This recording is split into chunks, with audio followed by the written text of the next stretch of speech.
Washington Nationals versus Kansas City Royals.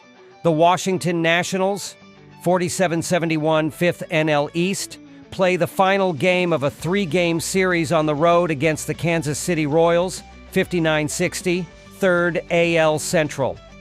Washington lost the opening game of the series 7-4 to Kansas City.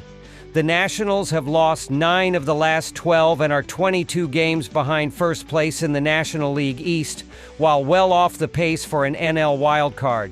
Kansas City has alternated between wins and losses in each of its last 6 games. The Royals trail first place in the American League Central by 9.5 games and trail the third and final wildcard spot in the AL by 4 games. Washington will play without 4 pitchers as well as catcher Keibert Ruiz. Kansas City will play without 9 pitchers as well as position players Connor Scott, Mark Canha, and Michael Massey. The Washington Nationals are 18th in batting average at .244, 20th in runs scored with 502, 22nd in on-base percentage at .244 309, and 23rd in slugging percentage at .387. James Wood leads Washington in home runs with 25 and in RBI with 77. Nathaniel Lowe and C.J. Abrams are tied for second in home runs with 15 each, and Lowe is second in RBI with 64. Washington has 5 players with 43 or more RBI. The Nationals have hit 194 doubles, 17 triples, and 113 home runs for 324 extra base hits in 118 games. On the mound, Washington is 20th in quality starts with 38 and 29th in each of the following: WHIP at 1.44, ERA at 5.31, and batting average against at .271. Jake Irvin, who starts on the mound Wednesday for Washington, leads in wins with 8, while Mackenzie Gore has a team-best 158 strikeouts. Irvin is 8-7 with a 4.90 ERA, 1.34 WHIP, and 91 strikeouts. The Kansas City Royals are 17th in batting average at .244, 24th in slugging percentage at .385, 26th in on-base percentage at .303, and 28th in runs scored with 441. Salvador Perez leads in home runs with 21, and Vinny Pasquantino is second with 20. Pasquantino leads in RBI with 71, and Perez is second with 68. Kansas City has hit 210 doubles, 19 triples, and 105 home runs for 334 extra base hits in 119 games, reflecting a lineup with some pop but overall limited offensive production compared to league leaders. Kansas City is in the top 11 in 4 key pitching categories, highlighting their strong and consistent staff this season. The Royals are 4th in ERA at 3.62, 6th in quality starts with 49, 7th in batting average against at 237, and 11th in WHIP at 1.24, showcasing overall pitching efficiency and effectiveness. Chris Bubich leads Kansas City in strikeouts with 116 and holds the best ERA among starters at an impressive 2.55, making him a vital part of the rotation. On Wednesday, Kansas City will hand the ball to Seth Lugo. This season, the right-hander is 8-6 with a 3.46 ERA, 1.20 WHIP, and 108 strikeouts, with his 8 wins leading the Royals and anchoring their rotation. Lugo's ability to mix pitches and keep hitters off balance has been crucial in key moments throughout the season. Washington has lost 9 of its last 12 overall, 4 of its last 6 played on the road, and 5 of its last 6 against the team from the American League. Kansas City has won 4 of its last 5 at home, and the Royals are 5-0 in the last 5 head-to-head against the Nationals. Kansas City has performed well on the mound, as the Royals are 4th in ERA, 7th in batting average against, and 6th in quality starts.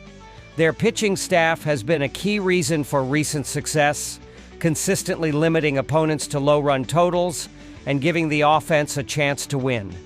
Meanwhile, Washington struggles, especially on the road, continue to mount, making this matchup heavily favor the Royals.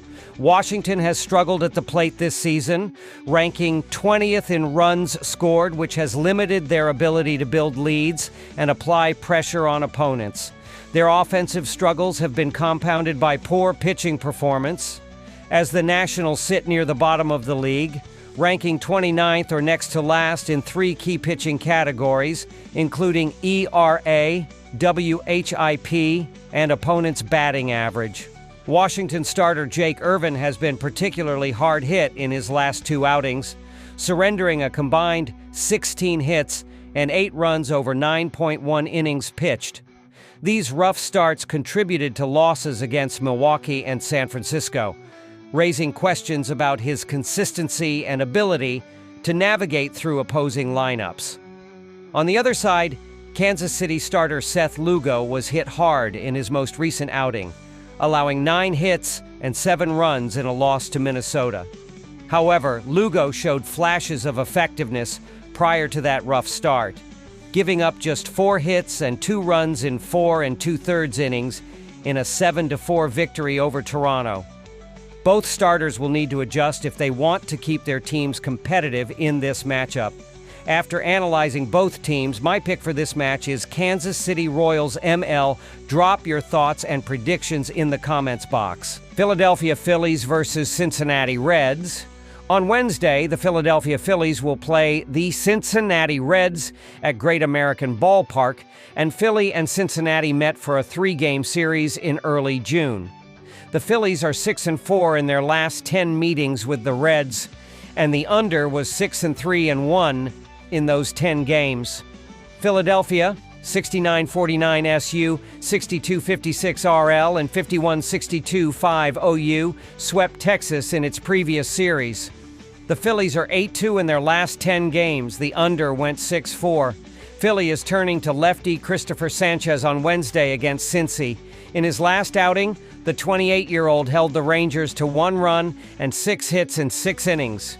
He is 11-3 with a 2.36 ERA and 1.08 WHIP in 23 starts, 144.2 IP, including 6-3 with a 2.39 ERA and 1.19 WHIP in 13 road starts, 79.0 IP.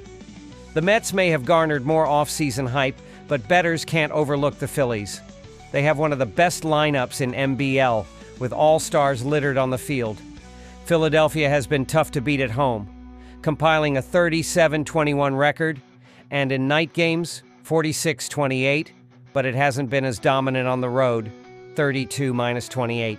Cincinnati, 62-58 SU, 62-57 RL, and 43-71-5 OU, split a 4-game set with Pittsburgh in its previous series.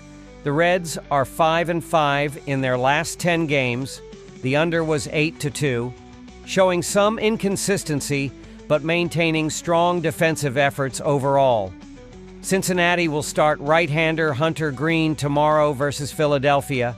The 26-year-old is making his first start since returning from the injured list, having been sidelined since June 4th with a strained right groin. He is 4-3 with a 2.72 ERA and 0.97 WHIP in 11 starts, 59.2 IP this season. Green's return provides a much-needed boost to the Reds' rotation, as his strong command and strikeout ability have made him one of their most reliable arms when healthy. Fans will be eager to see how he performs after the layoff.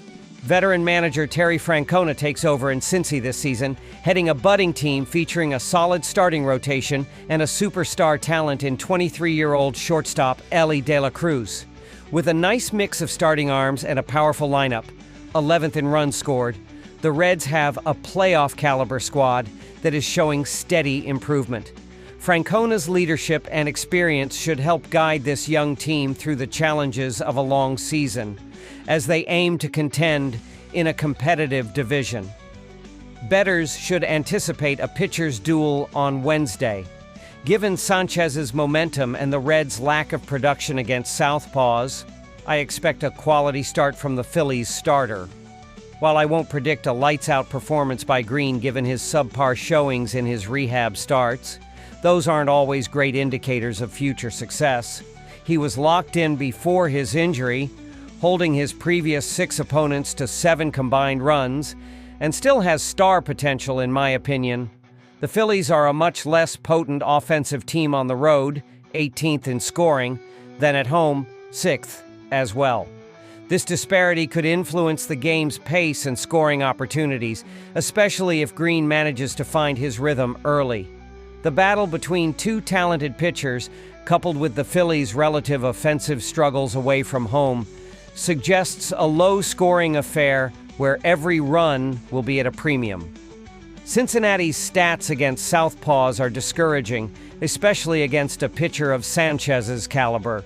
The Reds rank 27th in WRC+, 25th in WOBA, and 23rd in K% against left-handers. With little previous experience against him, I don't expect them to tear the cover off the baseball tomorrow. The Phillies starter has been reliable all season, but especially in his previous August outings, 2-0 with a 0.64 ERA in 2 starts.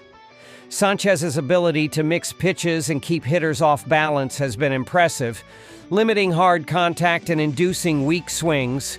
The Reds' struggles against lefties, combined with Sanchez's recent dominance, suggest a tough day at the plate ahead. Without adjustments, Cincinnati's lineup may continue to struggle generating consistent offense against this high-quality southpaw. Green's return should boost Cincinnati's playoff push, but I don't anticipate a standout showing by the young righty on Wednesday. In 3 rehab starts for AAA Louisville, he allowed 11 runs in 11 innings, and now he faces a scary Philly lineup, 6th in WOBA and 8th in WRC+ versus righties. In his previous outing against them, he gave up 4 runs on 7 hits and 2 walks in a loss. Given the strength and depth of Philadelphia's offense, Green will need to command his fastball and secondary pitches effectively to avoid big innings. His lack of recent major league innings and struggles on the rehab trail suggest he may face challenges handling the pressure and consistency required at this level immediately. After analyzing both teams, my pick for this match is Phillies ML. Drop your thoughts and predictions in the comments box. Chicago Cubs versus Toronto Blue Jays. The 2025 Major League Baseball season goes on Wednesday, August 13th, with the Chicago Cubs taking on the Toronto Blue Jays in the Interleague Showdown at Rogers Centre in Toronto, Ontario, and Chicago and Toronto continue their 3-game regular season series, and Tuesday's opener has been excluded from the analysis. The Blue Jays are minus 130 moneyline favorites for Wednesday's clash, while the total sits at 8.5 runs. The Chicago Cubs are losing the pace in the race for the NL Central title. They've lost consecutive series, dropping 2 out of 3 games against the Cincinnati Reds and the St. Louis Cardinals. Chicago has only won 1 of its last 4 series, and the Cubbies were 6.5 games behind the NL Central leading Milwaukee Brewers on Tuesday morning. The Cubs' offense has slowed down lately. Chicago is slashing just 232/283/364 with 8 doubles, 2 triples, and 9 home runs in August, 297 at bats. The Cubs certainly need more from their bullpen, which has accounted for a 4.11 ERA, 1.24 WHIP, and a .242 batting average against this month. Cade Horton is projected to toe the slab at Rogers Centre on Wednesday night. The 23-year-old rookie right-hander carries a 6.3 record with a 3.18 ERA and 1.22 WHIP in 14 starts and 1 relief appearance, 79.1 innings pitched this season. Horton has been nothing short of spectacular over the last few weeks. He hasn't allowed a single run in 4 straight outings and 22.2 innings of work. Horton will aim for his 4th straight win on Wednesday. The Toronto Blue Jays went 4-2 last week. After sweeping a 3-game series against the lowly Colorado Rockies, the Blue Jays lost 2 out of 3 at Dodger Stadium in Los Angeles. Last Sunday, the Jays outlasted the Dodgers 5-4 to avoid a sweep, showing resilience and strong late-game execution. Toronto boasted the best record in the American League on Tuesday morning.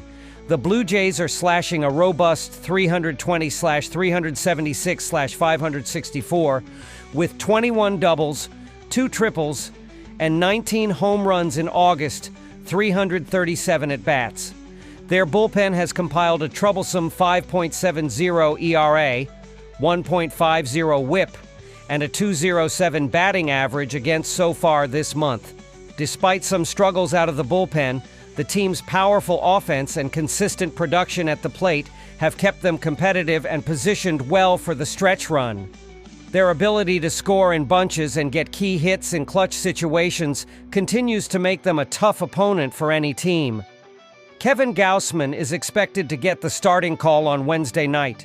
The 34-year-old right-hander is 8-8 with a 3.85 ERA and 1.08 WHIP in 23 starts, 135.2 innings pitched this season.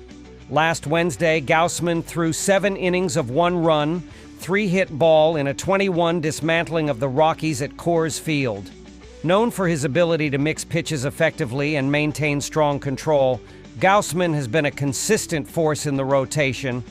His experience and poise on the mound will be crucial as he looks to build on recent success and help lead his team to another win.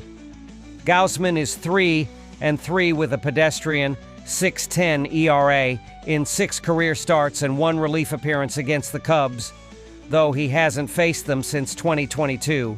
The current Cubs lineup is 26 for 86 against him, including 7 doubles, a triple, and 3 home runs, showing some ability to make solid contact.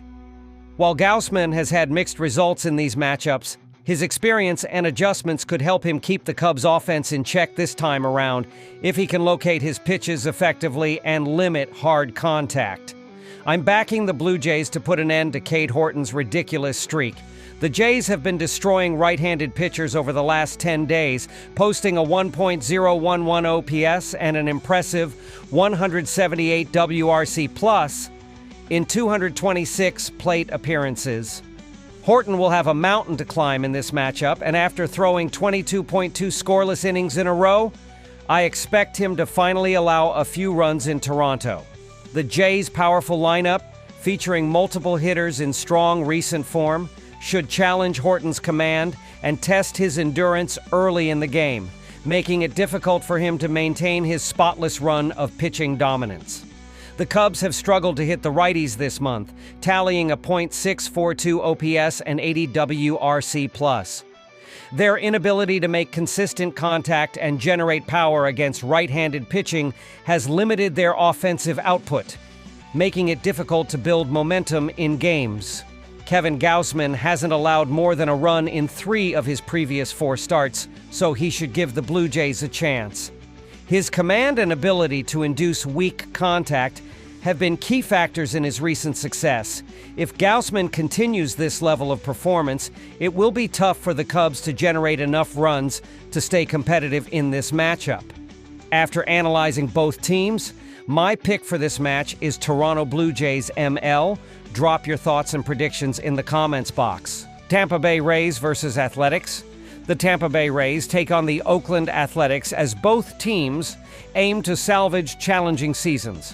The Rays, at 58-62, sit 4th in the American League East, while the Athletics, with a 53-68 record, languish at the bottom of the American League West.